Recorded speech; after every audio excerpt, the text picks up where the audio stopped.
একটা বনানীপাড়া বাতিনি মসজিদ। বাতিনি মসজিদের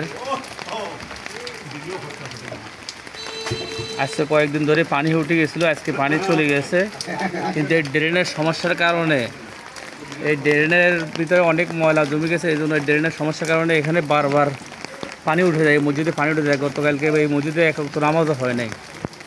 তো আলহামদুলিল্লাহ কিছু সাথী ভাইরা নিঃস্বার্থে আল্লাহকে রাজি খুশি করার জন্য তারা নিঃস্বার্থে এগুলো পরিষ্কার করতেছে। দেখেন, আল্লাহকে রাজি খুশি করার জন্য তারা নিঃস্বার্থে মসজিদের কাজগুলো করতেছে, মসজিদের পাশের ড্রেনের কাজ করতেছে। আলহামদুলিল্লাহ। তো মামা, আপনাকে কি এই ড্রেনটা কেউ পরিষ্কার করার জন্য বলছে নাকি? না, কেউ বলেনি। মানে আপনাকে নিজের উদ্যোগ করতেছেন? মাশাআল্লাহ মাশাআল্লাহ। হ্যাঁ মহিত ভাই, আপনাকে কেউ বলছি নাকি এটা করার জন্য? মানে আপনারা নিজের থেকে করতেছেন না?